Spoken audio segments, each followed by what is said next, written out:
ফাহাল মিন মুদ্দাকির, কে আছো তোমরা, কে আছো, আসো।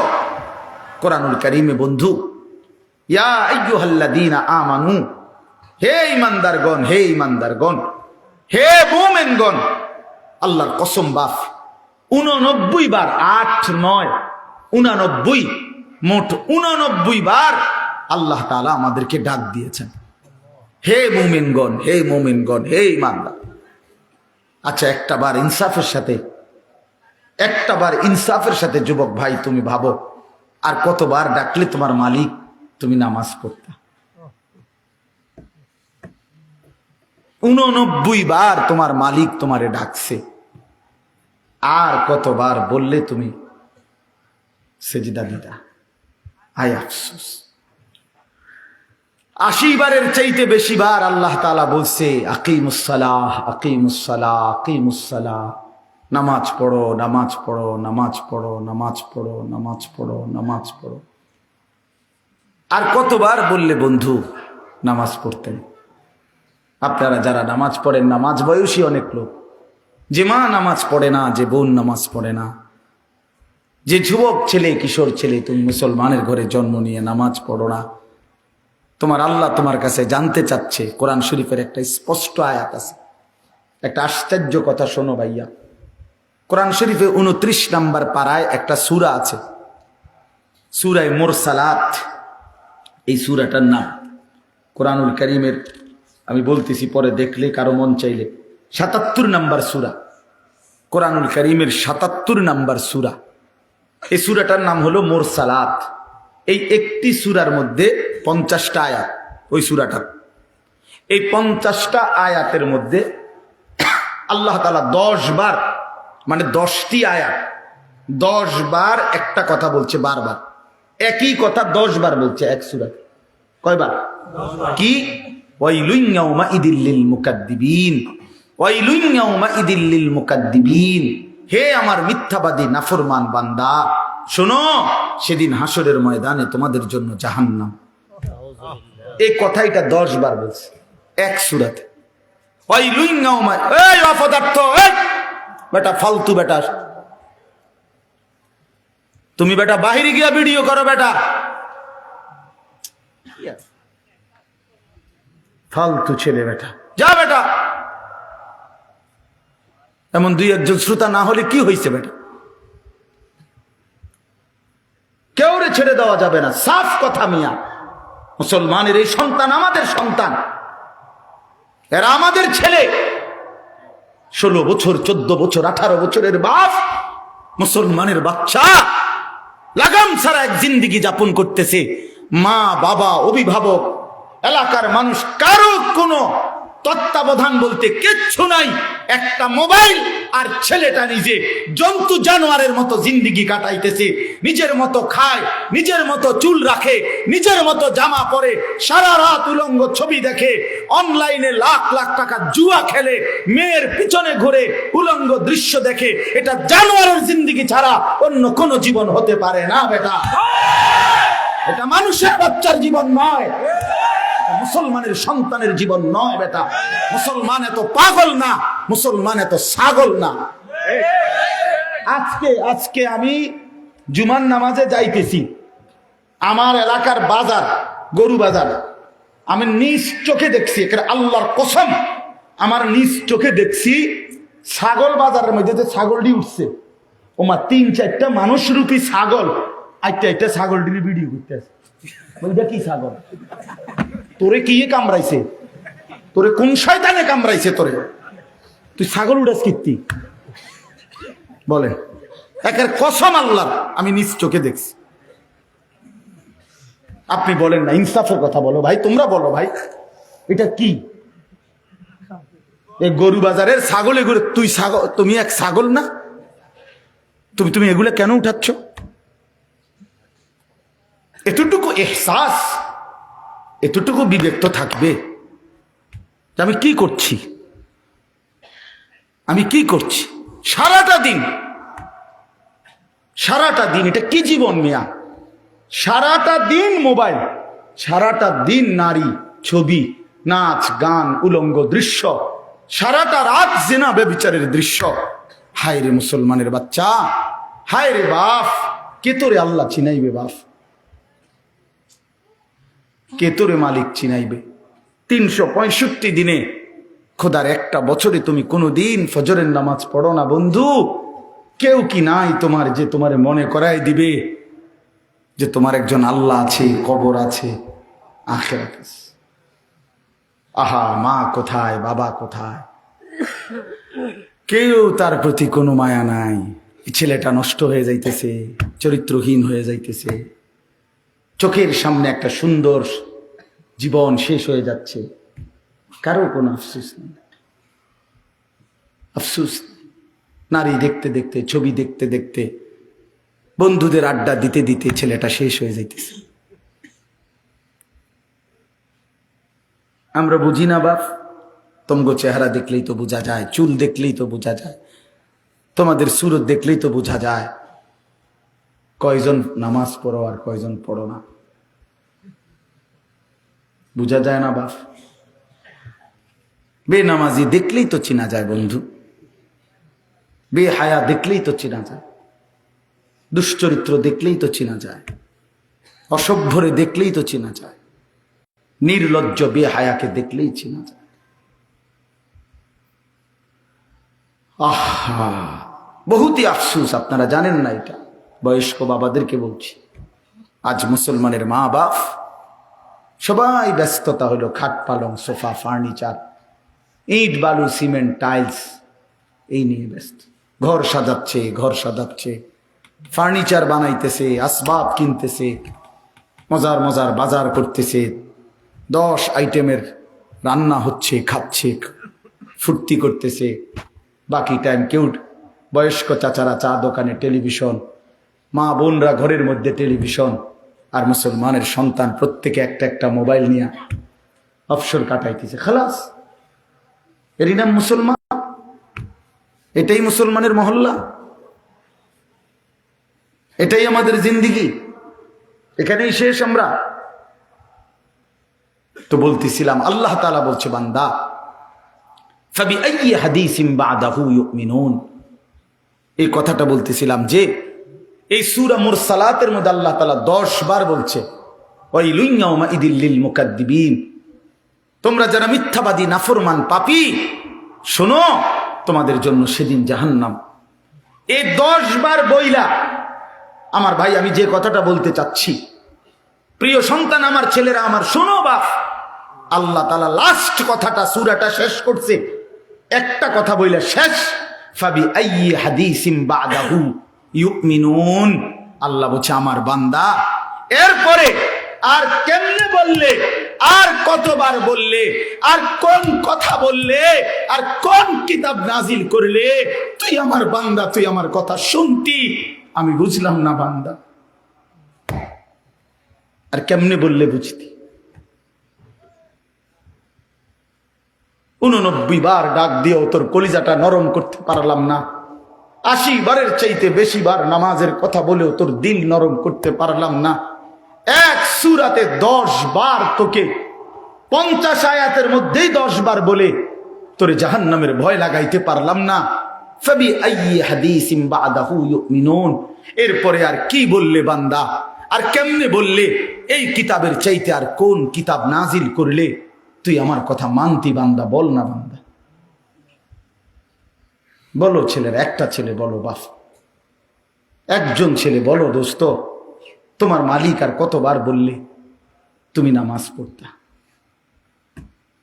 এই কোরআনের চাইতে দামি আর কোন কিতাব নাজিল করলে তুমি নামাজ পড়তা? এর চাইতে উত্তম এত কতবার বললে? আল্লাহর নবী সাল্লাল্লাহু আলাইহি সাল্লাম, আল্লাহর কসম বন্ধু, উম্মতের আমল নামা নবীজি সাল্লাল্লাহু আলাইহি সাল্লাম হাসরের ময়দানে দেখবে, নবীজির সামনে আমল নামা নবী হাতে নিবে, দেখবে, যখন আমল নামা হাতে নিয়ে দেখবে নবী পৃষ্ঠার পর পৃষ্ঠা ফজরের নামাজ নাই, 5 ওয়াক্ত নামাজ নাই, হালাল রিজিক বলতে কিছু নাই, 30 বছর সুদের টাকা, ঘুষের টাকা, কিস্তির টাকা, 30 বছর ধরে নাচ গান, নাটক, সিনেমা, ঘরে টেলিভিশন, বাজারে টেলিভিশন, স্ত্রী বেপর্দা, ছেলেটা নামাজ পড়ে না, মেয়েটা পর্দা করে না, নিজে বিড়ি সিগারেটের মধ্যে আসক্ত, কারো নামাজ নাই, বন্দিগি নাই, কোরআনের তিলাওয়াত নাই। এই আমল নামা দেখে আল্লাহর কসম নবী জিজ্ঞাসা করবে, উম্মত এত বড় বেইজ্জতি তুই আমার কেমনি করলি? উম্মত আমার সামনে এটা তুই কি দিলি? তুমি কি জানো উম্মত, আমি 23টা বছর টানা তোর জন্য কেঁদেছিলাম উম্মত। আমি এমন কাঁদা কাঁদছি রে উম্মত তোদের জন্য। এশার নামাজের পরে দাঁড়াইছি, ফজরের আজান পর্যন্ত আমি আমার মালিকের কাছে তোদের জন্য, উম্মতের জন্য চোখের পানি ফেলে কাঁদছিলাম। আমার এত চোখের পানি তোর দিল গলাইতে পারলো না। আমি তায়েফের পাথরের আঘাতে আমার পিঠটা চালনির মতো ছিদ্র ছিদ্র হয়ে গেছে রক্তে। আমি বুকে পেটে 2টা পাথর বাঁধছি ক্ষুধার কষ্টে। আমি উহুদের দান শহীদ করা রক্তে উহুদের ময়দানে পড়েছিলাম বেহুশ হয়ে। আমার ঘরের চুলায় 3 মাস রান্নার জন্য কোনোদিন চুলায় আগুন জ্বলে নাই। আমার এত চোখের পানি, এত রক্ত, এত ক্ষুধার কষ্ট, কিছুই তোর মন গলাইতে পারলো না, তোরে সেজদা দিতে পারলো না। এটা আমার সামনে কি আনলা? আমি এই আমল নামা নিয়ে আল্লাহর সামনে কেমনে দাঁড়াবো? আমি কেমনে বলবো আমার মালিকের কাছে আমি কি সুপারিশ করব? আমি কেমনে বলবো রব্বুল আলামিন এটা আমার শ্রেষ্ঠ নবীর শ্রেষ্ঠ উম্মতের আমল নামা? বল ভাই আমার, তুমি বলো, তুমি বলো।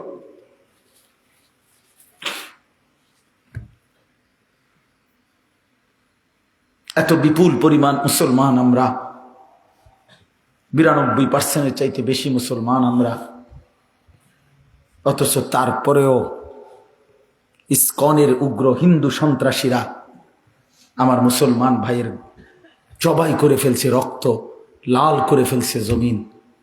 এতটা সাহস এই জমিনে কেমনে হলো? আমাদের ঈমান কোথায়? আমাদের হিম্মত কোথায়? আমাদের আওয়াজ কোথায়?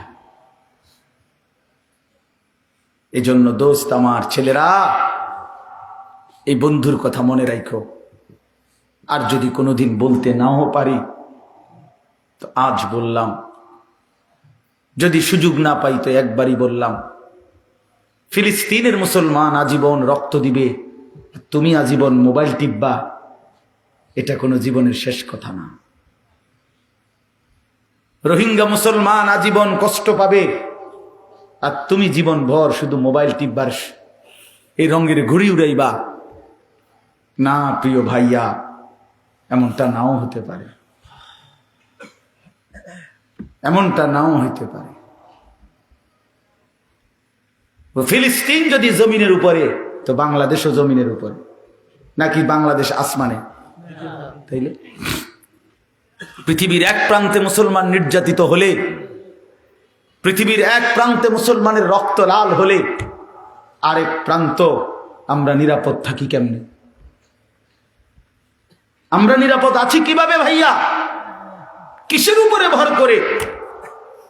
কে তোমাদেরকে আশ্বাস দিল তোমাদের এই অব্যাহত গুনাহ, নারী, ছবি, এই অসৎ আড্ডা, এই মোবাইলের দিন রাতের এই আসক্তি, এক ওয়াক্ত নামাজ না পড়া, কখনো ফজরের নামাজ না পড়া, এটা তোমাদেরকে আগামী দিনে স্বস্তিতে থাকতে দিবে, নিরাপদে জমিনে থাকতে দিবে?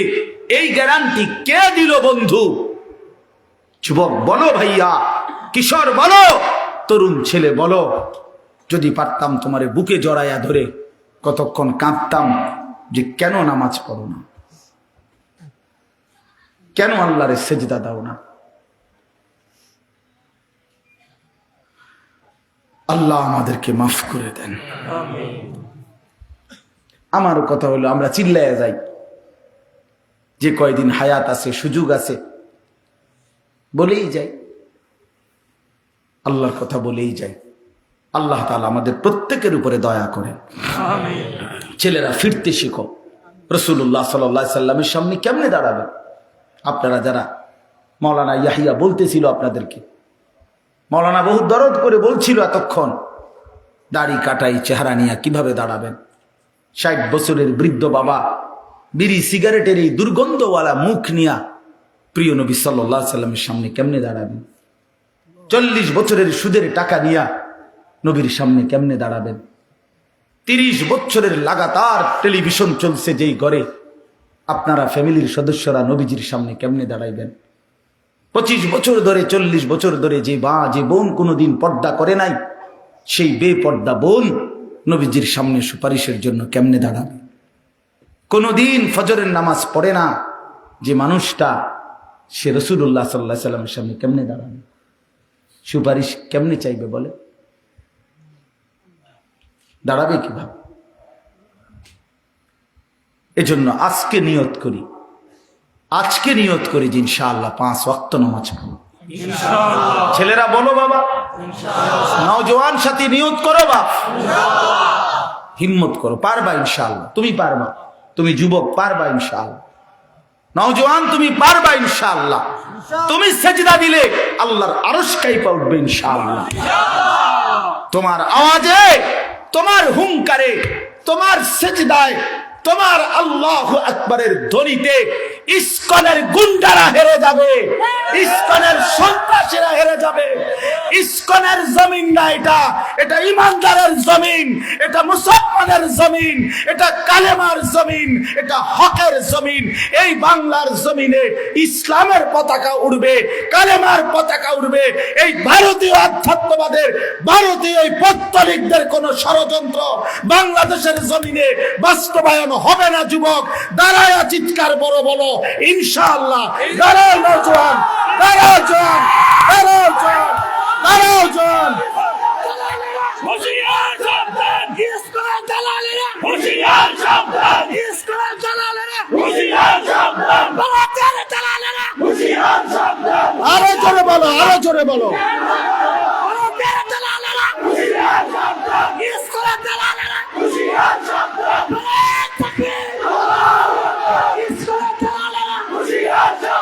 ঠিক আছে, থামো। ইসকন জঙ্গি, ইসকন জঙ্গি, ইসকন জঙ্গি, ইসকন জঙ্গি, ইসকন জঙ্গি, ইসকন জঙ্গি, ইসকন জঙ্গি, ইসকন জঙ্গি, ইসকন জঙ্গি, ইসকন জঙ্গি। আল্লাহু আকবার। এটা আল জিহাদ, আল জিহাদ। তরিকুলা, তরিকুলা, আল জিহাদ, আল জিহাদ। তরিকুলা, তরিকুলা, আল জিহাদ, আল জিহাদ। হ্যাঁ যুবক, রক্তই সমাধান, শাহাদাতের খুনি সমাধান। কোন হিন্দু বেঈমান এই জমিনে আমরা কোনদিন তাদের উপরে কোনো জুলুম করি নাই। বাংলাদেশের জমিনে আবহমান কাল ধরে হিন্দুরা আমাদের সাথে শান্তিপূর্ণভাবে অবস্থান করছে, কারো উপরে আমরা জুলুম করি নাই। 5ই আগস্টের পরে আমার মুসলমান সন্তানরা হিন্দুদের মন্দির পাহারা দিছে। বেঈমানে, ইসকনের বেঈমানরা তার বদলায় আমার ভাইরে জবাই করে দিছে, জবাই। এই ছিল মন্দির পাহারার বিনিময়? এই কি ছিল বিনিময়? আমরা তো কোনোদিন জুলুম করি নাই, কোনোদিন জুলুম করি নাই। বাংলাদেশে আমাদের কত বড় বড় উলামায়ে কেরাম আমাদের জাতির রাহবারদেরকে বারবার জেলখানায় নিছে। আমাদের আল্লামা মামুনুল হককে জেলে নিছে, আমাদের আল্লামা সাখাওয়াত হোসেন রাজিকে জেলে নিছে, আমাদের গাজী ইয়াকুব উসমানী ভাইকে জেলে নিছে, আমাদের শত শত উলামায়ে কেরামকে জেলে নিছে। আমরা তো কোনোদিন কারো গলায় ছুরি চালাই নাই। আরে তোরা বেঈমান, তোদের একজন বেঈমানের কারণে ওই বেঈমান নারী লোভী, ওই বেঈমান কিশোর বলাৎকারকারী, ওই বেঈমান যৌন নির্যাতনকারী, ওই চিন্ময় কৃষ্ণ দাস একটা অসভ্য, একটা নরপশু, একটা নরপশু। ওই বেঈমানের কারণে মুসলমানের গলায় ছুরি দিলি কেন? একটা 2.5 বছর 3 বছরের বাচ্চা, তার ওই বাচ্চা বাপ ডাকবে কাকে এখন? অ্যাডভোকেট সাইফুল ইসলাম আলিফের 3 বছরের একটা বাচ্চা আছে, ওর স্ত্রী 3 মাসের সন্তান সম্ভবা, গর্ভবতী নারী, স্বামী হারা, এতিম সন্তান, বাপ হারা। তোমরা ছেলেরা, অনুরোধ করছি ছেলেরা, বাপ তোমরা জানো না, এটা প্রমাণ করে দিছে দুশ্মন, পাইলে তোমারে জবাই করে দিবে। বেডি চাইও না, বেডি চাইও না, ছেড়ে দাও। বেডির পিছনে জীবন শেষ করো না, নর্তকীর পিছনে জীবন শেষ করো না ছেলেরা। ভুল করতেছ, ভুল করতেছ। বেঈমান পাইলে তোমারে বা আমারে হুজুর দেখবে না। বিষয়টা হুজুরের লগে না, বিষয়টা ইমানদারের সাথে। কি ইমানদারের সাথে কিনা বলেন? তুমি যত রঙেই সাজো, তোমার চুল ড্রেস আপ যাই বানাও, তোমার আইডেন্টি কার্ড তুমি ছিঁড়ে ফেলবা কেমনে? তুমি যে মুসলমান, তোমার এনআইডি তুমি ছাড়বা কেমনে? তোমার ভোটার আইডি কার্ড তুমি বাদ দিবা কেমনে? তোমার জন্ম নিবন্ধন তুমি বাদ দিবা কেমনে? তোমার পাসপোর্টে তোমার ঠিকানা বাদ দিবা কেমনে? তুমি মুসলমান, এই পরিচয় তো ভুলতে পারবা না, ছিঁড়তে পারবা না, মুছতে পারবা না। অতএব ঈমান নিয়েই বাঁচতে শিখো, জান দিয়েই বাঁচতে শিখো, শাহাদাতের খুন নিয়েই বাঁচতে শিখো। শহীদের রক্তের উপরে, সাইফুল ইসলামের রক্তের উপরে ইনশাআল্লাহ ইসকনের কবর হবে, ইনশাআল্লাহ কবর হবে, ইনশাআল্লাহ, কোনো সন্দেহ নাই। ওই বেঈমান হেরে যাবে ইনশাআল্লাহ। ওরা জানে না ভারত, ওরা জানে না 550 বছর এই গোটা হিন্দুস্তান, পাকিস্তান, ভারত, বাংলাদেশের পুরা উপমহাদেশ মুসলমানরাই শাসন করেছিল। তুমি সংখ্যা কম মনে করছো? হ্যাঁ মুসলমান, তোমার 110 কোটি না, 310 কোটি হোক, ইমানদার অল্পই অসংখ্য বেঈমানের মোকাবেলায় যথেষ্ট। ছেলেরা যেদিন জাগবে, আমার নওজোয়ানরা যেদিন জাগবে, সেদিন ভারতের আব্বাও টিকবে না ইনশাআল্লাহ।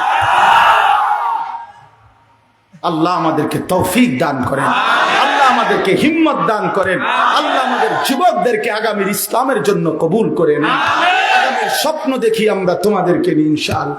আমি চলে যাই, কোনো সমস্যা নাই। আনিসুর রহমানের রক্তে জমিন ভেসে যাক, কোনো অসুবিধা নাই। এমন 2, 4, 10, 50 জনের রক্ত ঝরলে কিচ্ছু হবে না, ওই রক্তে ঈমানের পতাকা উড়বে ইনশাআল্লাহ। আল্লাহ তৌফিক দান করেন। চলো ভাই, আল্লাহ তাআলা বললেন এই মক্কার কাফেরদের, কুরাইশদের এই হালাতের উপরে আল্লাহ তাআলা কি বললেন? আল্লাহ তাআলা বললেন আলহাকুমুত তাকাসুর। এইবার তরজমা শুনেন, তাইলেই কথা শেষ। আল্লাহ তাআলা বললেন আলহাকুমুত তাকাসুর হাত্তা জুরতুমুল মাকাবির। আল্লাহ বলেন হায় বান্দা, কি করলাম? অর্থ সম্পদ, ঘর বাড়ি, বংশধর, এই দুনিয়া নিয়ে বাড়াইবার নেশা তোমাদেরকে আলহাকুম, দুনিয়ার মধ্যে ডুবাইয়া ফেললো, আখিরাত ভুলাইয়া দিল। এই আলহাকুম শব্দের অর্থ দুইটা, শাগালাকুম, আনসাকুম। এক অর্থ হইল তাকাসুর শব্দের অর্থ হলো বাড়ানোর নেশা। এই কথাটা বুঝছিনি? কিসের নেশা? বাড়ানো, সম্পদ বাড়ানো, ক্ষমতা বাড়ানো, বংশধর বাড়ানো, নেতাগিরি ফেতাগিরি, এগুলোর মানে দুনিয়া বাড়ানোর নেশা তোমাদেরকে আলহাকুম আই শাগালাকুম ব্যস্ত করে ফেলছে ফিল দুনিয়া, দুনিয়ার ব্যাপারে। আর কি করছে? আনসাকুম আল আখিরা, আর তোমাদেরকে আখিরাত ভুলাই দিছে। এরই মধ্যে হাত্তা জুরতুমুল মাকাবির, একদিন তোমরা কবরেই পৌঁছে গেলা। কোথায় পৌঁছে গেলা? এই কি সুন্দর কথা। আল্লাহ বলছে আলহাকুমুত তাকাসুর। আমার বান্দা দুনিয়া বাড়ানোর নেশা করতে করতে, এ দুনিয়া দুনিয়া দুনিয়া করতে করতে হাত্তা জুরতুমুল মাকাবির, একদিন তোমরা কবরেই পৌঁছে গেলা। কই পৌঁছে গেলা? এই মানুষ বলে না, আরে কও কি, কালকেও তো তার লগে চা খাইছি, হে মারা গেছে, ইন্নালিল্লাহ, এরকম বলে কিনা মানুষ? আরে আরে কও কি, এই যে গত সোমবারে একসাথে গেলাম আমরা মুরাদনগর থেকে কোম্পানিগঞ্জে, সে মারা গেছে। এইভাবে, অর্থাৎ এই দেখতে দেখতে দেখতে দেখতে নাই, দেখতে দেখতে নাই, দেখতে দেখতে নাই। আল্লাহ বলেন একদিন এই দুনিয়া দুনিয়া করে করে অর্থ বিত্ত, টাকা পয়সা, ঘর বাড়ি দালান, দেখবা দোতলার ছাদের কাম বাকি, 3 তলার আস্তর বাকি, খাট এখনো দোকানে বেটা এখনো দেয় নাই, হ্যাঁ সোফা বানানি শেষ হয় নাই, বিল্ডিং এর ইট গাঁথা শেষ হয় নাই, এখনো সবগুলো টার্গেট পূরণ হয় নাই। এরই মধ্যে দেখবে একদিন হাত্তা জুরতুমুল মাকাবির, পৌঁছে গেছো কবর, পৌঁছে গেছো কবর। তো আল্লাহ তাআলা বলেন, তোমরা দুনিয়ায় ডুবে গেলা, আখিরাত ভুলে গেলা, তোমাদের বাড়ানোর নেশা, সম্পদ, প্রাচুর্য তোমাদেরকে অস্থির করে ফেললো। হাত্তা জুরতুমুল মাকাবির, একটা পর্যায়ে তোমরা কবরেই পৌঁছে গেলা। এই কবরে পৌঁছে এবার আল্লাহ বলেন, কাল্লা সাউফা তা'লামুন, আল্লাহ বলেন বান্দা শোনো, সাবধান, এই কবরে আসলেই অল্প সময়ের ব্যবধানে তোমারে বুঝাই দেওয়া হবে তোমার এই দুনিয়ার লোভ আর আখিরাতের প্রতি বিমুখ এর পরিণতি কবরে কি। আমি আল্লাহ কবরের প্রথম আযাব দিয়েই তোমারে আমি বুঝাই দেব। সুম্মা কাল্লা সাউফা তা'লামুন, অতঃপর আবার পুনরায় হাসরের ময়দানে নিয়ে জাহান্নামের আযাব দিয়ে দ্বিতীয়বার আবার বুঝাবো আমার নাফরমানির শাস্তি আর পরিণতিটা কি। এই কথা স্পষ্ট তাফসীরে লিখছে, কাল্লা সাউফা তা'লামুনা ফিল কবরি সুম্মা কাল্লা সাউফা তা'লামুনা ফিল আখিরাতে। একবার তুমি বুঝবা কবরে, আরেকবার তুমি বুঝবা আখিরাতে। আখিরাতে এই হারাম, এই সুদের টাকা, ঘুষের টাকা, কিস্তির টাকা, এই 2 নম্বরই টাকা, বাটপারি টাকা, ওজনে কম দেওয়া টাকা। 3 নম্বর মাল রে কইছো, 1 নম্বর ফসা কমলা দিয়া ডজন বেচ চালাইছো। বাটফার 100 গ্রাম কম দিয়া 1 কেজি গোস্ত বেচ চালাইছো। হ্যাঁ সদবদ কই শিখছো এসব বাটপারি? এত কিস্তি, এত আমি একটা এটা গোস্তর লগে আমার ঝগড়া না হয়। ঠিক আছে, সব দিন মধ্যেই আছে নাকি? অর্থ হইল গোস্ত দোকানদারের লয় কাজ হয়েছে, এটা করতেছি না, কথার কথাই বললাম আর কি। মানে উদ্দেশ্য হইল এইভাবে 900 করে ওজনে কম দিয়ে কাস্টমারকে ঠকাইয়া সুদে, কিস্তিতে, লোনে, ঘুষে, মিথ্যায় যা রোজগার করলা বান্দা, দুনিয়া দুনিয়া, শুধু দুনিয়া দুনিয়া, শুধু দুনিয়া দুনিয়া। আহা মুসলমান, শুধু দুনিয়ার জন্য আজীব। আমার কাছে বিশ্বাস করেন, আমার মনটা দোয়া চায়, হুজুর দোতলার ছাদ ঢালাই, দোয়া করে, একটা মোটরসাইকেল কিনছি, দোয়া করে, দোয়া করে, এটা এই বিটটা লইছি, দোয়া করে দেন। শুধু দুনিয়া, সব দুনিয়া, শুধু দুনিয়া। এক লোক, আমার ঘনিষ্ঠ একজন পরিচিত লোক ছিল, বিদেশ থেকে আসছে, তো আমারে খুব আবদার করে তার ঘরে নিছিল দাওয়াত খাওয়াইতে। তো আমি গিয়ে ঢুকছি, তো আসছে মনে সপ্তাহ 10 দিন হবে, একটা বড় চ্যাপ্টার টেলিভিশন আনছে, এরকম চওড়া, এটার যে উপরে বক্সটা এটা অন্য খুলছে না আর কি। তো এইটা দেখাই আমারে কইতেছে, হুজুর 1,10,000 টাকা খরচ হয়েছে এটা পুরা আনতে, দোয়া করি। একের বিশ্বাস করে আমিও দোয়া করছি। আমি বলছি, ভাই আমি দোয়া করি আপনার ঘরে যেন 24 ঘন্টা একটা সেকেন্ডের জন্য কারেন্ট না যায়, আপনার বউ বাচ্চা যেন 24 ঘন্টা নাচ গান, সিনেমা, নাটক যেন দেখতে পারে, দেখতে দেখতে যেন তারা কোনো ক্লান্ত না হয় এবং কোনো অসুবিধা না হয়, যেন আপনার টেলিভিশনে যেন কোনো ডিস্টার্ব না হয়। এইভাবে অনেকক্ষণ 2-3টা বলার পরে সে বলতেছে, হুজুর বেশি রাগ হয়ে গেছেন নাকি? কারণ দোয়ার ডকে তো তাই বুঝছে, যে বুঝেন নাই কথাটা, দোয়ার শব্দেই তো তাই আন্দাজ করছে যে অবস্থা তো খুব খারাপ। তা আমি বললাম, আপনি তো কইছেন দোয়া করতাম, তো আমি কি কইতাম? টেলিভিশনের দোয়া তো আপনি এগুলোই, যে টেলিভিশন যাতে ঠিক মতো চলে, নাহলে কি দোয়া করতাম? তার মানে পরে লজ্জা পাইছে, বুঝছে যে না, কথাটা আসলে ভুল বলে ফেললাম। তা আমার বাপ শুধু দুনিয়া চাইলেন। আল্লাহ নবী সাল্লাল্লাহু আলাইহি সাল্লাম বলেন, ইয়াকুলু ইবনু আদামা মালি ওয়া মালি, হায় বনি আদম, সারাক্ষণ কেবল বলো আমার মাল, আমার মাল, আমার মাল, আমার মাল। ওয়া হাল্লাকা মিন মালিকা ইয়া ইবনা আদম, নবীজি বলেন, কোথায় তোমার মাল বনি আদম? রাসূলুল্লাহর হাদিস, এই বেটা মাল কই তোমার? এই বাড়ি তো সাথে নিয়ে যাও, এই 10 শতক জায়গা তোমার, সাথে নিয়ে যাও, এই সোফাইগুলো তোমার, এগুলো সাথে করে নিয়ে যাও কবরে। তোমার তোমার না বললা? ওয়া হাল্লাকা ইয়া ইবনা আদম মিন মালিক, কই তোমার মাল কোথায় বান্দা? হে বনি আদম, কই তোমার মাল? রাসূলুল্লাহর হাদিস এটা। এরপরে নবী বলেন, শুনো, তোমার মাল কেবল 3টা। কোন মানুষের মাল কয়টা? 1 নাম্বার মা আকালতা ফা আফনাইতা, যেটা তুমি সরাসরি খাইছো, এটা তোমার। তোমার পেটে যেটা গেছে। 2 আও লাবিস্তা ফাআবলাইতা, যেটা তুমি সরাসরি গায়ে দিছো, পোশাক তোমার গায়ে, এটা তোমার।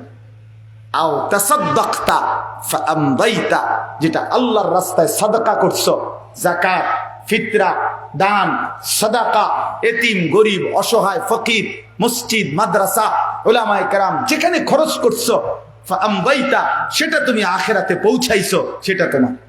এই কয়টা হলো? যা খাইছো, যা পড়ছো, যা দান করছো। ওয়ামা সিওয়া যালিকা, আর বাকি সবকিছু ফাযাহিবুন, তোমার থেকে চলে যাবে, ওয়া তারিকুহু লিন্নাস, মানুষের জন্যই রেখে যাবে। কি অসাধারণ হাদিস, কি সুন্দর নবী বুঝাই দিয়েছেন। রাসূলুল্লাহ সাল্লাল্লাহু আলাইহি সাল্লাম বলেন, লাউ আন্না লি ইবনি আদামা ওয়াদিয়াম মিন যাহাবিন, নবীজি বলেন কোন বনি আদমকে যদি একটা পাহাড় স্বর্ণ দেওয়া হয়, লা আহাব্বা আন ইয়াকুনা লাহু ওয়াদিয়ানে, সে চাইবে 2টা পাহাড় স্বর্ণ। ওয়ালান ইয়ামলা আফাহু ইল্লা তুরাব, এরপরে নবীজি বলেন শোনো, তার মুখ ভরবে না, নাফরমানের দুনিয়া লুভির মুখ ভরবে না, পেট ভরবে না, ইল্লা তুরাব, কবরের মাটি দেওয়া পর্যন্ত। তার মুখে যখন কবরের মাটি পুরাবে, তখন তার পেট ভরবে, মুখ ভরবে। তার মুখ ভরবে না, ইল্লা তুরাব। এই জন্য বাপ আল্লাহ তাআলা বললেন, আলহাকুমুত তাকাসুর হাত্তা যুরতুমুল মাকাবির, দুনিয়ার লোভ, দুনিয়ার লোভ, আখিরাত থেকে ভুলে যাওয়া, এটা তোমাদেরকে দুনিয়া ব্যস্ত করে দিল, আখিরাত ভুলে দিল। একদিন তোমরা কবরস্থানে পৌঁছে জানতে পারবা তোমাদের এই নাফরমানির পরিণতি কি, আবার হাসরের ময়দানে জানতে পারবা। আমার ভাই, এজন্য কবরের আযাব বড় বেশি ভয়ানক, বড় বেশি ভয়ানক। আল্লাহ নবী সাল্লাল্লাহু আলাইহি সাল্লাম বলেন, 3টা প্রশ্নের জবাব যে কবরে দিতে পারবে না, নবীজি বলেন আল্লাহ তাআলার পক্ষ থেকে বলা হবে, ফাফরিশুহু মিনান নার ওয়ালবাসুহু মিনান নার ওয়াফতাহু লাহু বাবান ইলান নার। এই ফেরেশতারা, নাফরমানের কবরে জাহান্নামের বিছানা বিছিয়ে দাও, জাহান্নামের পোশাক পরিয়ে দাও, জাহান্নাম বরাবর দরজা খুলে দাও। এই হলো 1, ফেরেশতারা এটা করবে। 2 নাম্বার, আল্লাহ নবী সাল্লাল্লাহু আলাইহি সাল্লাম বলেন, ওয়ায়ুযায়্যাকু লাহু কবরুহু, 2 নম্বরে প্রিয় বন্ধু আমার, আল্লাহ রাসূল বলছে কবর তারে একটা চাপ দিবে, কবরের মাটি সংকীর্ণ হয়ে যাবে, ডান পাশের মাটি বাম দিকে, বাম দিকের মাটি ডান দিকে, এভাবে চলবে। আল্লাহ রাসূল, খোদার কসম বাপ, আমি যদি সামনে যাইতে পারতাম তাহলে বলতাম তোমার কাছে। আল্লাহ নবী সাল্লাল্লাহু আলাইহি সাল্লাম বলছে, উম্মত, কবর এত জোরে চাপ দিবে নাফরমানকে, ডান পাশের হাজরের পাজরের এই হাড্ডি, এগুলা ভাঙ্গা বাম দিকে ঢুকে যাবে, বাম দিকের গুলো ডান দিকে ঢুকবে। কিভাবে? নবীজি বলছে, হাত্তা তাখতালিফা আদলাউহু। আমাদের উস্তাদ আমগরে মাদ্রাসায় পড়াইবার সময় বুঝাইছিলেন যে নবী বলছেন এইভাবে 2 আঙ্গুল, এগুলো যেমন একটা আরেকটার মধ্যে ঢুকে যায়, আল্লাহর কসম, পাজরের হাড্ডি এ পাশের গুলো এই পাশে এইভাবে ঢুকে যায়। প্রিয় বন্ধু আমার, ভাবতে শিখো। 3 নাম্বার, রাসূলুল্লাহ সাল্লাল্লাহু আলাইহি সাল্লাম বলেন, ওয়ায়ুদরাবু লাহু, একজন ফেরেশতা আসবে তার কবরে। ফেরেশতা 2 গুণের অধিকারী একজন ফেরেশতা আসবে নাফরমানের কবরে। গুণটা কি? ওহুয়া আ'মা ওয়া আসাম্মু, সে অন্ধ বধির। ওই ফেরেশতা কানেও দেখে না, চোখেও শোনে না। এই ফেরেশতা আইসা ইউদরাবু লাহু বিমিতরাকাতিন মিন হাদিদিন, লোহার একটা হাতুড়ি গুর্জ দিয়ে তারে একটা আঘাত করবে। দরবাতান বাইনা উযুনাইহি, 2 কান বরাবর। ফায়াসিহু সাইহাতান, নাফরমান একটা চিৎকার মারবে। ইয়াসমাউহা মান ইয়ালিহি ইল্লা সাকালাইন, মানুষ এবং জিন ব্যতীত আল্লাহর সমস্ত সৃষ্টি নাফরমানের চিৎকারটা শুনতে পাবে। ইলা ইয়াউমিল কিয়ামা, এভাবে কিয়ামত পর্যন্ত,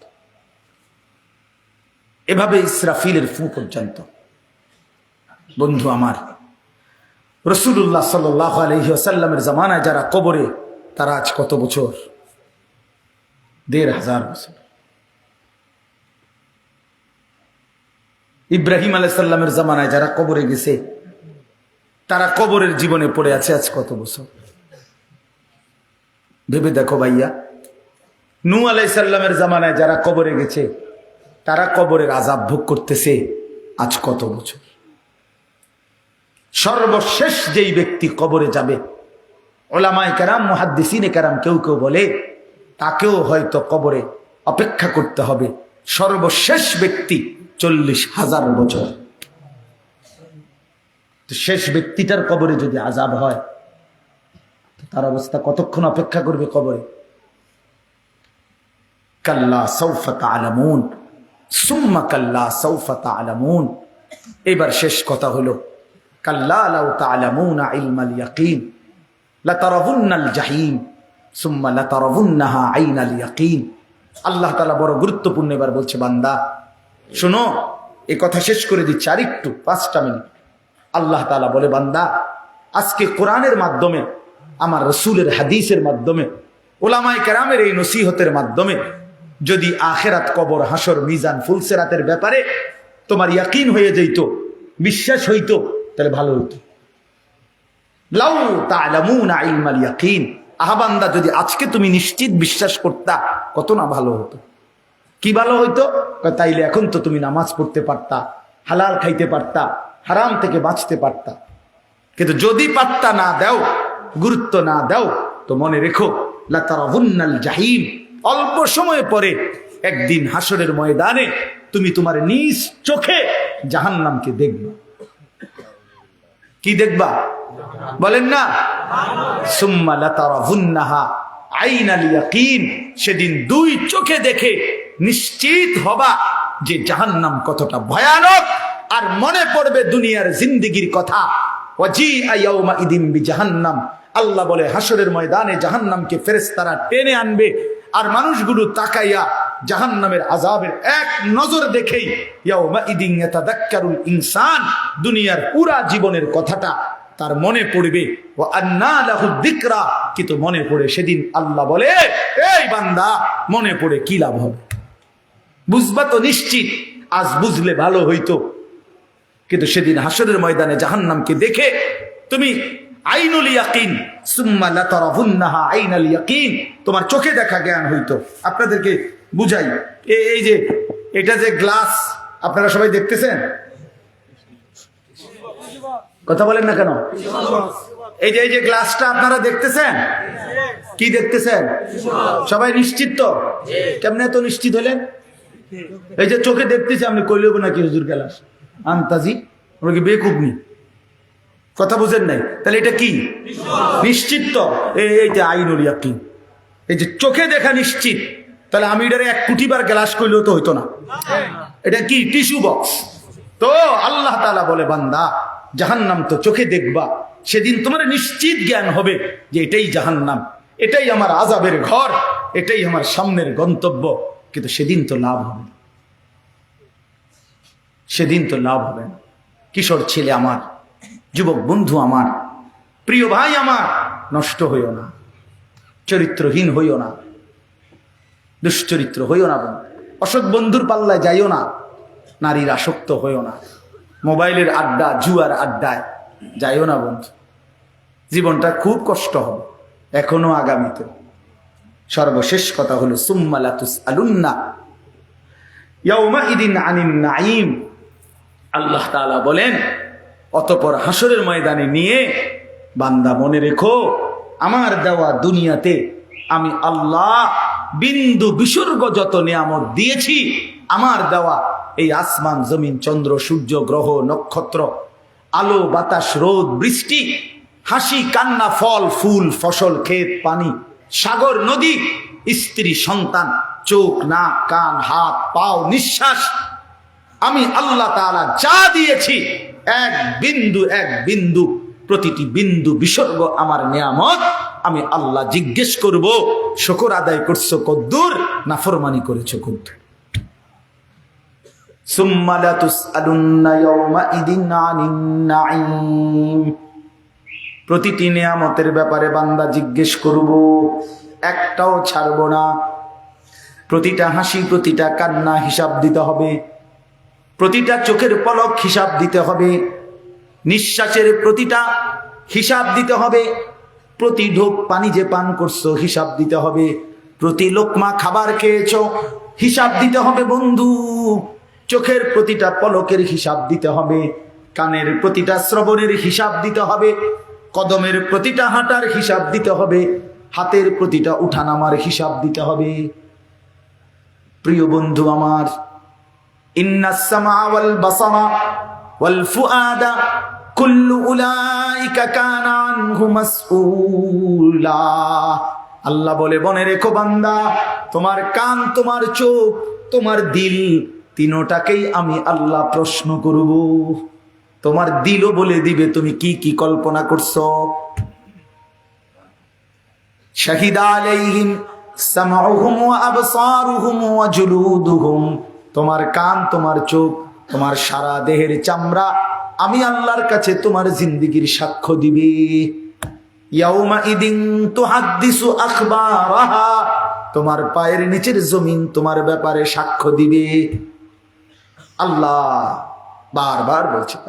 শেষ কথা, প্রিয় ভাই আমার, বাবারা আমার, প্রত্যেকেই ফিকির করেন, মানুষের ফিকির করেন, খাট ফালমের না। ইডি হুদ্দা, ইডি হুদ্দা একেবারে শুধু শুধু।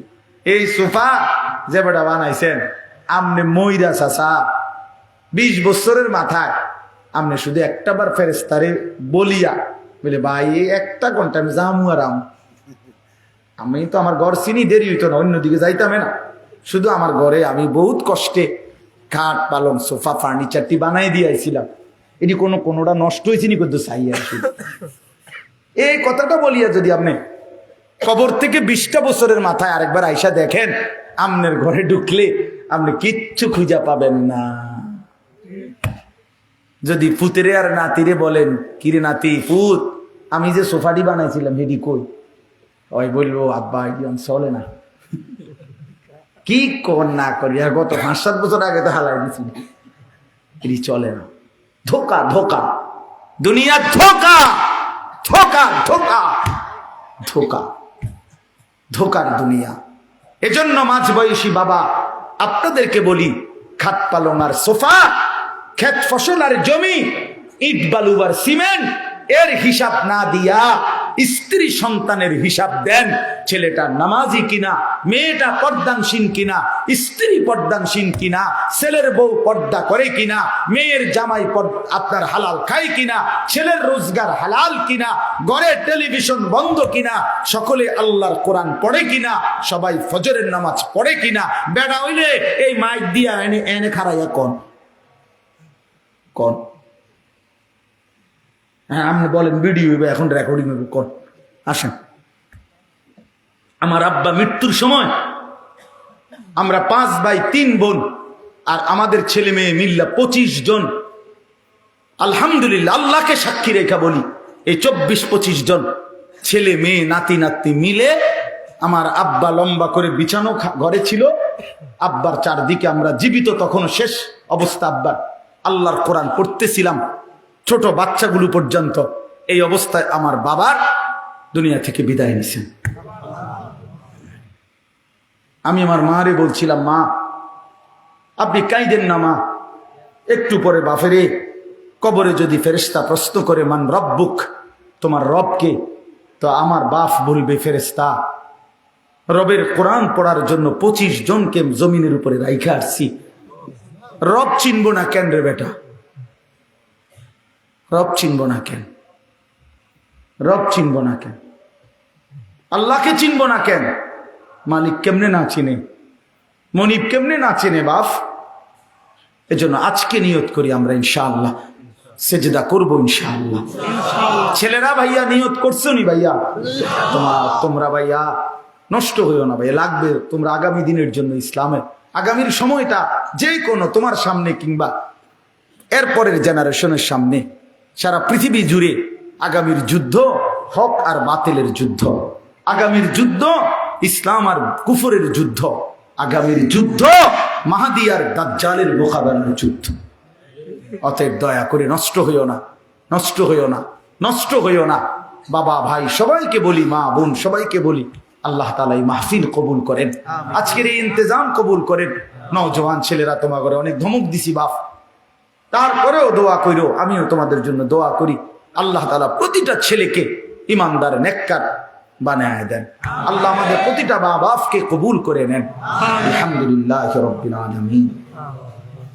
আল্লাহুম্মা আনতাস সালাম ওয়া মিনকাস সালাম তাবারাকতা ইয়া যাল জালালি ওয়াল ইকরাম ইয়া আরহামার রাহিমিন ইয়া আরহামার রাহিমিন ইয়া আরহামার রাহিমিন।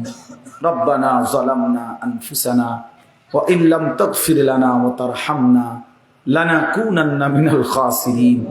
রব্বানা আতিনা ফিদ দুনিয়া হাসানা ওয়া ফিল আখিরাতি হাসানা ওয়া কিনা আযাবান নার। রব্বিরহামহুমা কামা রব্বায়ানি সগীরা। রব্বানা হাব লানা মিন আজওয়াজিনা ওয়া যুররিয়াতিনা কুররাতা আ'য়ুন ওয়াজআলনা লিল মুত্তাকিনা ইমামা। মাওলায়ে কারীম আপনি মাফ করে দেন, রব্বে কারীম আপনি মাফ করে দেন, মেহেরবান মাওলা আপনি মাফ করে দেন। আগামী জিন্দেগি আপনি সুন্দর করে দেন, ঈমান আমলের দৌলত দান করেন। আল্লাহ আগামী জীবনটা কাজে লাগাবার তৌফিক দান করেন। পেছনের গুনার নাফরমানির এই জিন্দেগি আপনি দয়া করে মাফ করে দেন। আল্লাহ আগামী জীবন সুন্দর করে দেন, বাকিটা হায়াত কাজে লাগাবার তৌফিক দান করেন। আপনার গোলামি আপনার বন্দিগি করার তৌফিক দান করেন। আল্লাহ সিজদাওয়ালা কপাল বানিয়ে দেন, মাওলা জিকিরওয়ালা জবান বানিয়ে দেন, কাঁদনেওয়ালা চোখ বানিয়ে দেন, মোহাব্বতওয়ালা দিল বানিয়ে দেন। আপনার গোলামি সুন্নতওয়ালা বন্দিগিওয়ালা জীবন বানিয়ে দেন। আল্লাহ আমাদের সকলকে কবুল আর মনসুর করে নেন। সমস্ত কবরবাসীদেরকে মাফ করে দেন, সমস্ত কবরবাসীদেরকে মাফ করে দেন, সমস্ত কবরবাসীদেরকে মাফ করে দেন। কিয়ামত পর্যন্ত কবরের আযাব মাফ করে দেন, কবরগুলোকে জান্নাতের টুকরা বানিয়ে দেন, আপনার নূরে রহমত দ্বারা ভরপুর করে দেন। আল্লাহ আমরা যারা বেঁচে আছি আমাদেরকে ঈমান আমলের জীবন দান করেন। যুবক ছেলেগুলোকে নামাজি বানিয়ে দেন, নওজোয়ান ছেলেগুলোকে নামাজি বানিয়ে দেন। আল্লাহ আগামীর ইসলামের জন্য এদেরকে কবুল করে নেন, কোরআনের জন্য এদেরকে কবুল করে নেন, ইসলামের জন্য আল্লাহ আপনি কবুল করে নেন। আল্লাহ ইসলামের জন্য জান বিলিয়ে দেওয়ার সৈনিক হিসাবে কবুল করে নেন। আল্লাহ মুসলমানের সন্তানকে ঈমান আমলের দৌলত দান করেন। আমার বাবা চাচা বয়স্কদেরকে আরো বেশি নেক আমলের তৌফিক দান করেন। পর্দার আড়ালের মা বোনদেরকে পর্দা পুশিদা দান করেন। মা ফাতেমা, মা আয়েশা, রাবেয়া বসরিয়ার মতো বানিয়ে দেন। আল্লাহ আজকের এই মাহফিল খানা কবুল করে নেন, মাহফিল খানা কবুল করে নেন, মাহফিল খানা কবুল করে নেন। নওজোয়ানদের এই আয়োজনে আপনি বরকত দান করেন। এলাকার সমস্ত মানুষের ভালোবাসার মাহফিল এটা আপনি কবুল করে নেন। একটা টাকা একটা বিন্দু সহযোগিতা যে করেছে, একটা হাসি দিয়েছে, একটা শব্দ বলে সহযোগিতা করেছে, আল্লাহ এমন প্রত্যেককে উত্তম বিনিময় দান করেন। অসুস্থ বিমারি যারা শিফা করে দেন, প্রত্যেকের কামাই রুজিতে হালাল বরকত দান করেন। হারাম থেকে বাঁচান মাওলা, হারাম থেকে বাঁচান মাওলা। বিবি বাচ্চাকে নেক জীবন দান করেন। ঘরে পরিবারে সকলকে নামাজি বানিয়ে দেন, চরিত্রবান বানিয়ে দেন। আল্লাহ সমস্ত প্রবাসী ভাইদেরকে, বাবাদেরকে সহি সালামতে নিরাপদে রাইখেন মাওলা, ঈমান আমলের সাথে রাইখেন। আল্লাহ প্রত্যেককে কবুল আর মনসুর করেন। যার যত নেক মাকসাদ আছে পূরণ করে দেন। আল্লাহ যার যত পেরেশানি আছে দূর করে দেন। আল্লাহ আপনি কবুল করে নেন, আপনি কবুল করে নেন। আমার দেশকে নিরাপদ করে দেন, আমার দেশকে নিরাপদ করে দেন, আমার দেশকে নিরাপদ করে দেন। আল্লাহ আমরা ঈমান নিয়ে বাঁচতে চাই, আমরা কালেমা নিয়ে বাঁচতে চাই, আমরা ইসলাম নিয়ে বাঁচতে চাই, আমরা সেজদা দিয়ে বাঁচতে চাই, আমরা আজান দিয়ে বাঁচতে চাই। আল্লাহ আল্লাহ আপনি দয়া করেন, আপনি রহম করেন। আপনি আমাদেরকে একজন ন্যায়পরায়ণ শাসক দান করেন, একজন ন্যায়পরায়ণ শাসক দান করেন, একজন ইমামে আদেল দান করেন, একজন ইনসাফগার শাসক দান করেন। আর কোন জালেম চাপাইয়া দিয়েন না মাওলা, আর যেন আমরা জুলুমের শিকার না হই মাওলা। আল্লাহ শহীদ সাইফুল ইসলাম আলিফের রক্তে আল্লাহ যে জমিন ভেসেছে, আমরা এই জমিনে কালেমার বিজয় চাই মাওলা, আমরা ইনসানিয়তের বিজয় চাই মাওলা।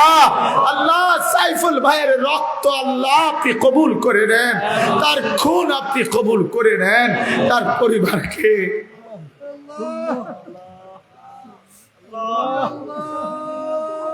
আল্লাহ আল্লাহ আপনি তার পরিবারকে সবরে জামিল ইখতিয়ার করার তৌফিক দান।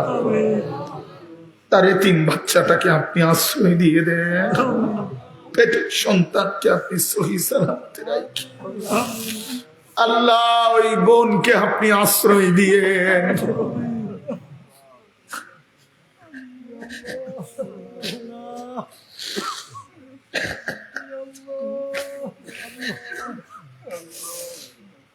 আল্লাহ